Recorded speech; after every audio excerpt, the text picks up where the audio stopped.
একটা কনসার্টে কত টাকা নেয় নগরবাউল জেমস? দেশের সেরাই ব্যান্ডটি প্রতি কনসার্টে পারফর্ম করার বিনিময়ে 15 থেকে 25 লাখ টাকা পর্যন্ত সম্মানী নিয়ে থাকে। শুধু জেমসই নন, দেশের জনপ্রিয় এসব ব্যান্ড প্রতি কনসার্টে নিয়ে থাকে লাখ লাখ টাকার পারিশ্রমিক।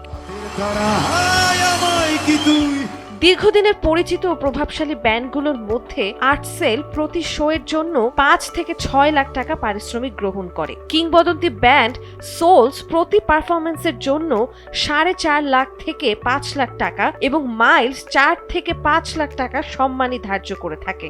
এছাড়া বর্তমান সময়ের অত্যন্ত জনপ্রিয় দুই ব্যান্ড চিরকুট এবং অর্থহীন প্রতি কনসার্টের জন্য সমানভাবে 5 লাখ টাকা করে সম্মানী পায়। তরুণ প্রজন্মের কাছে জনপ্রিয়তার শীর্ষে থাকা লালন ব্যান্ড প্রতি কনসার্টে 3 থেকে 4 লাখ টাকা পারিশ্রমিক নেয়। জনপ্রিয় ব্যান্ড আর্ক এবং শিরোনামহীন প্রতিটি শোতে পারফর্ম করার বিনিময়ে 3 থেকে 3.5 লাখ টাকা সম্মানী গ্রহণ করে। অন্যদিকে কালজয়ী ব্যান্ড ফিডব্যাক এবং বর্তমান সময়ের ক্রেজ অ্যাশেজ প্রতি পারফরম্যান্সের জন্য 2.5 থেকে 3 লাখ টাকা পারিশ্রমিক নেয়।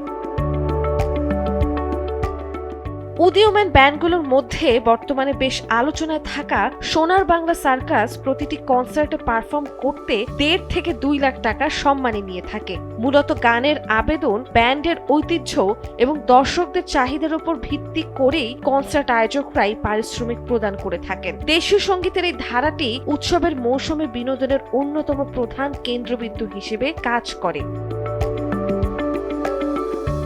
নন্দিনী আহসান, সময়ের আলো।